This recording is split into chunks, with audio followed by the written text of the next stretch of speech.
So, let me be honest with you. I actually believe that women lie quite a bit more and are more accomplished liars than men do and are.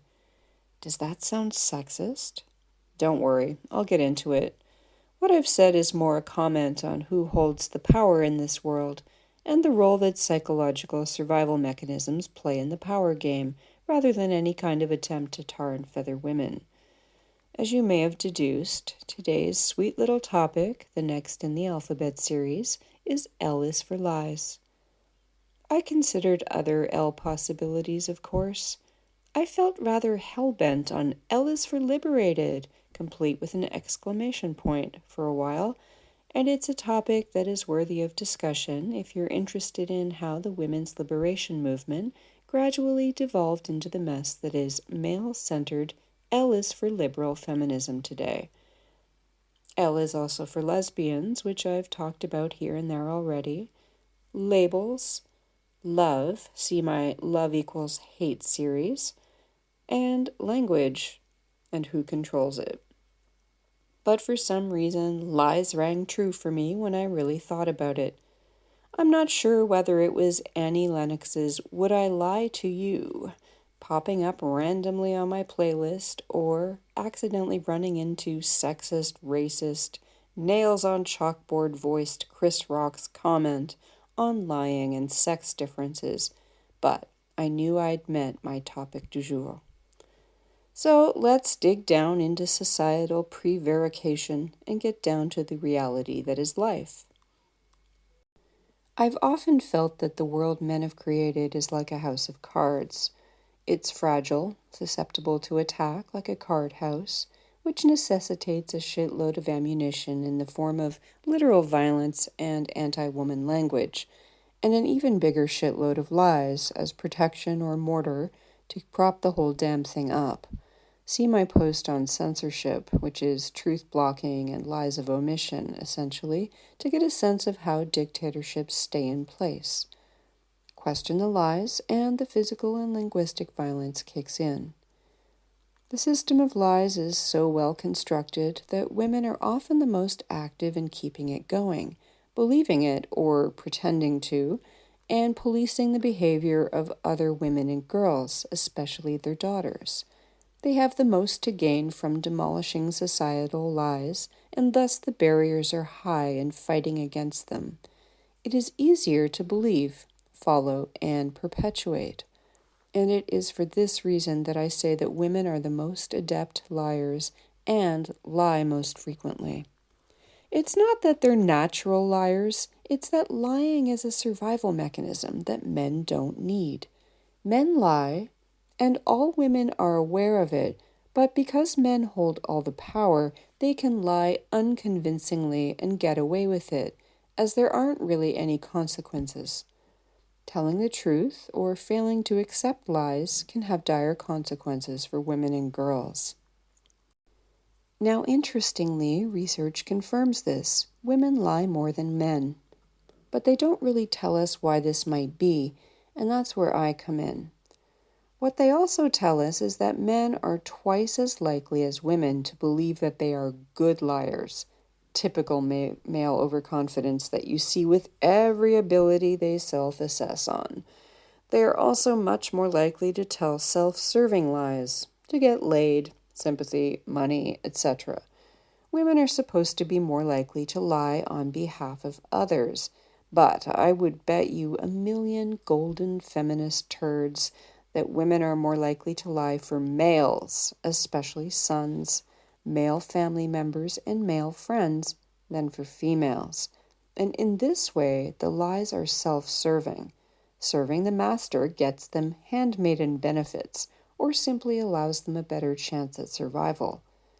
In the same way, I would bet my riches that women are more likely to believe a male's lies than a woman's, and both males and females are more likely to believe a male's lies than a woman's truths. Cognitive dissonance. Cognitive dissonance is a special kind of lying, common in all humans, but necessary for women who choose not to question patriarchy. It is basically the situation where a person is faced with evidence that they hold contradictory beliefs or they behave in a way that conflicts with their beliefs. The cognitive dissonance is the discomfort, guilt, or shame one feels upon realizing that there is a conflict or contradiction.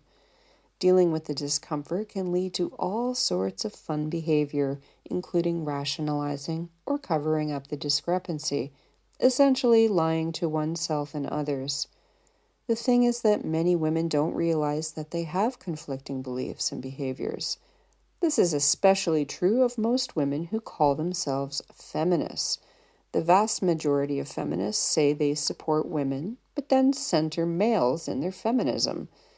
Liberal feminists have managed in their minds to get around potential discomfort, say by pretending that tranny dudes are women, when in fact they know that it's not possible to change sex. And note that they know damn well that we can't change race, but magically sex is mutable. And especially they attack women who speak the truth. Focusing blame on truth tellers removes the discomfort of their own conflicting beliefs and behaviors. But seriously, the vast majority of women live with their heads in the sand and make willing and practiced ignorance an essential part of their existence, so as not to experience cognitive dissonance. I'd bet more of my valuable feminist turds that the women who are the most antagonistic towards other women are the ones who do actually experience finger-wagging dissonance. The antagonism is a defense mechanism and a way to relieve themselves of the discomfort of realized unethicality. Keep that in mind when some patriarchal henchwoman attacks you for speaking truth about men. Let's take a look at my take on the top 10 lies that women believe, or pretend to believe. Note that unless willingly ignorant, women who believe these lies will experience cognitive dissonance and will react accordingly in some woman-hating way. 10. Sacrifice is a virtue, but strangely only for females. And women who adopt this thinking spend a lot of time pressuring and criticizing other females for not sacrificing their humanity, time, identities, careers, and sanity for males and children. It is the mark of a truly miserable person to pick at others' behavior while cherry-picking the elements of their own lives to highlight. These folks are often massive hypocrites, and when aware of it, they end up shifting focus onto other women's selfishness. 9. It is better to be with a man than to be alone. This is the pathetic dirge of the so-called femcel, the anti-lesbian and anti-woman, the weak and or the traditional. Now that I'm back in a traditional country, I'm hearing a lot of educated, late 20-somethings wax on about needing to get married. I always ask, why? As that is my favorite question in the world. And passionlessly, they monotone about not wanting to be alone or musing that they should have some kids. And of course, we need to attach ourselves to a penis if we want a brat. A pile of lies here. At least none of these traditional women goes on about love and the lie that men can love women in a way that is different from loving a tool or a sport. The lie of male love is predominant in non-traditional cultures. 8. God or goddess exists and has a plan for us. One of the many major criticisms that men have of women is that they're more likely to believe in a religion than men are. It is seen as a weakness of mind rather than a symptom of colonization or slavery, which is what any system based on lies depends on. There are many things that explain how religion takes hold in the mind of a person and why that person might not overcome their early brainwashing and catechism. Level of intelligence, amount of education, and training in science are only a few of the explanations. Poverty, desperate circumstances, poor health, and the threat of community and family excommunication are also major factors. Given that women are more threatened and susceptible to violence and poverty in this world, and that they are still the only colonized people who haven't fought back against their oppression in a major and organized way, it makes sense that systems of lies and illogic become ways to rationalize their oppression. Religion provides a framework for women to make sense of why they're put into the shitty positions they find themselves in, as well as constant reminders of the punishments they will suffer for breaking the rules of their justified oppression. Males just aren't oppressed like women are, so they don't need to take comfort in irrationality. Men tend to take religion seriously when it gives them moral carte blanche to go to war or to hurt women, which is another satisfying kind of war. 7.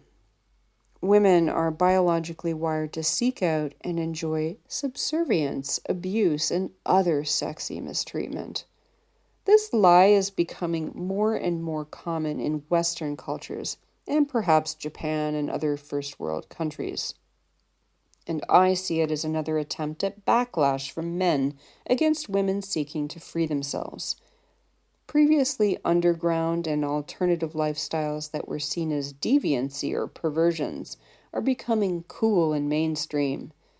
I've spent time online in research mode in BDSM communities, and I've had the most bizarre conversations with men trying to convince me that not only is female slavery fun and sexy and natural, but that it is actually the slave that has all the power rather than the dom. At first, I thought these guys were putting me on. I mean, it sounded so scripted and unbelievable, like the dialogue in a typical porn film. I'd laugh my ass off at these incredibly obvious lies. But over time, I came to realize that it was much more sinister, and so many women were falling for it, strangely and pathetically. And it reinforced to me that men are really terrible liars, and they don't have to be good because only the weak and powerless have to be skilled, so as not to get killed. 6. There's a good one out there somewhere. This lie is hilarious, and I think women tell themselves this in order to hold out hope that the Prince Charming of childhood fairy tales exists. It's such a commonly held belief, and it is probably gaining strength thanks to the cult of positivity and adherents of The Secret and other deluded types who think that the universe will deliver your deepest wishes and make your lies come true if you just put it out there. Note that once women reach adulthood, the bar for a good one is set very, very low, and it gets lower as she gets older and more desperate. It has to be. I mean, can you imagine men having to meet the standards that women and girls have to live up to in order just to be average?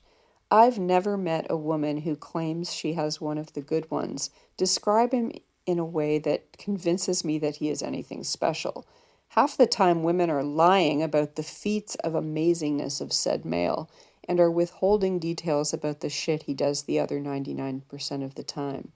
Not only is it a lie that there is a good one out there, but women have to continue lying to themselves once they've procured one of these amazing specimens in order to avoid dealing with their cognitive dissonance-related discomfort. 5. Motherhood is a job.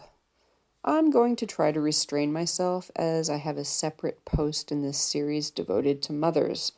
I just want to say here that motherhood is not a job, but a relationship that is chosen. Motherhood is rewarded by society, and women are already compensated by male partners, despite women claiming that they're not. If you are smart enough to have the kid with a male master who actually has money and resources, you will be compensated well for your services. At the very least, you get a free place to live, food on the table, a clothing allowance, and entertainment funds.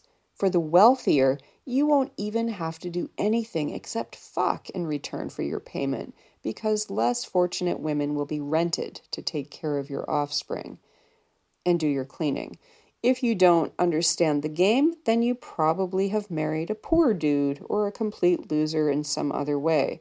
And you really shouldn't be complaining to the world about how your poor choices or your ignorance about how heterosexuality works are somehow society's fault or responsibility.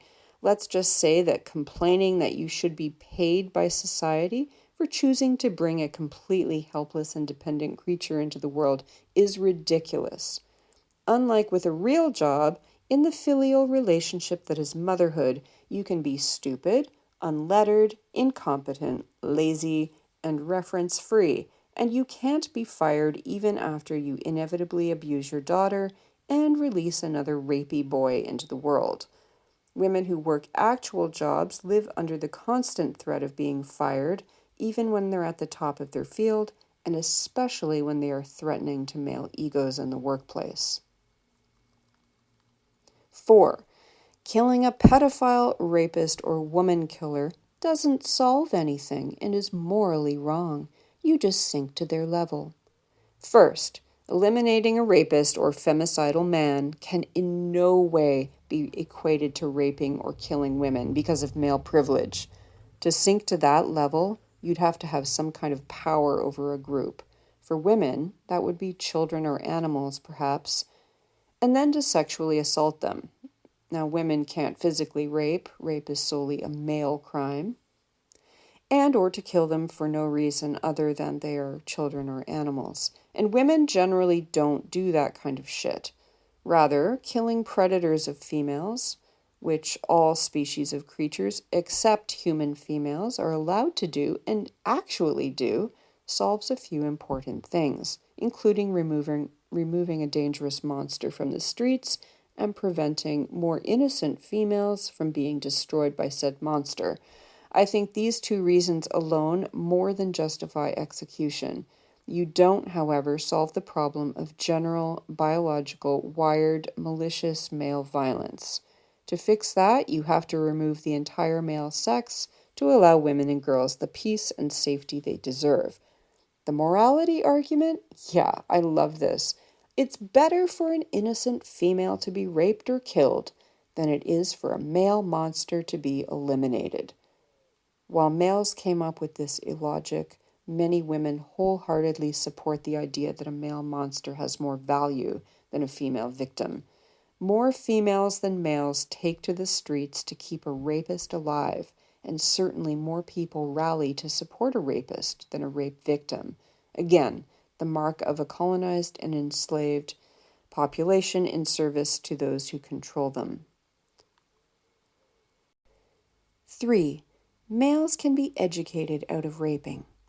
This is what logically follows number 4. You can't kill the fuckers because it's morally wrong, so we just need to teach them not to hurt us. If we just educate men enough, they'll see the error in their ways.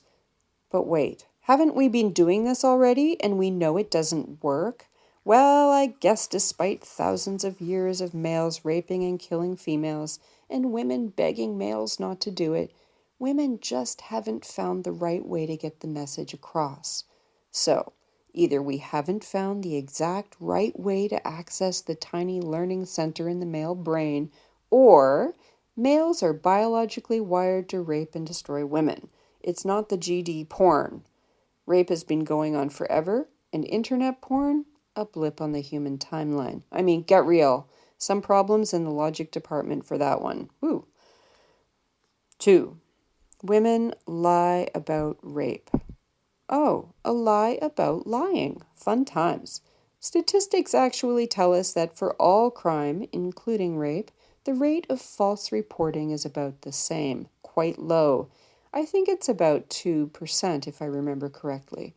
And I'd actually bet you more of my sweet-ass golden feminist turds that the rate for falsely reporting rape is lower than for other crimes, as there's no stigma or victim persecution for crimes that men experience too. Truthfully reporting rape hurts you further, and this phenomenon occurs because rape is the only crime that happens only to women and girls. The victim of a murder is not blamed for being murdered. The victim of a carjacking is not blamed for being carjacked. The victim of a pickpocketing is also not blamed for being victimized. All women and girls are blamed for being raped. They are also disbelieved. So, why would you falsely report knowing that you will be persecuted and disbelieved, and knowing that in past cases when women have reported real rapes, their rapists have seldom seen courtrooms and are rarely convicted? Let's put it this way: a woman is much more likely to deny being raped or frame the assaults as consensual than to make up a fictitious story about being raped. If you're wondering how you can help women and girls in this world, start with this one thing: always believe them when they speak out about being raped. 1. Heterosexuality and feminism are compatible. Yeah, I said it. The biggest and most accepted lie on the planet. If you are fucking dudes, your so-called feminism is compromised. No other oppressed group on the planet actively seeks out intimate, emotional, financial, and biological ties with their oppressor. Heterosexuality is the only oppression on the planet that keeps males in power. If women said no en masse, male dominance would crumble, although I suspect they wouldn't go down without a fight that would likely destroy the planet altogether.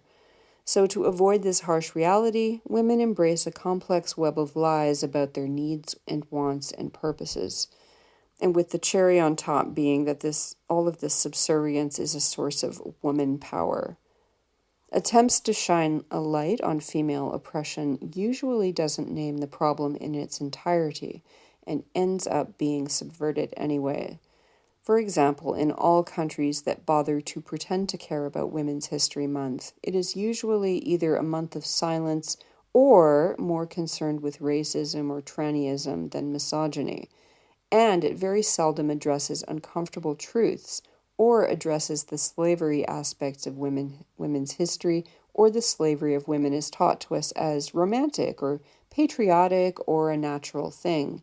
This is not how other groups are taught about their oppression, and it is because women are still colonized, still enslaved, still groomed from birth to serve and submit, and as a result, they still say yes to, make sacrifices for, and compromise with the oppressor, men.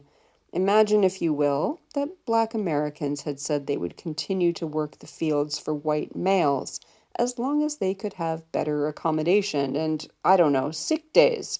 Do you think they would have achieved as much as they have by continuing to accept most of the trappings of their slavery, but making minor superficial demands? Of course not. Yet women think that they can get somewhere significant or different while continuing to serve the very people who have oppressed them and continuing to participate in the very system that has always enslaved them: marriage, heterosexual child ownership models, etc. Arguing for minor concessions or for more slavery dressed up as liberation also doesn't achieve anything. It's like slamming your hand into the door repeatedly and then complaining that you keep breaking your fingers. Why would you expect different results? Remove your hand from the door jamb. Basic logic. Conclusion. In short, lies are what make the world go round. They are what keep men in power and women continuing to suffer and then complaining about it in willing ignorance. Face the truth. It might be painful at first, but there will be so much less tragedy and agony in the long run.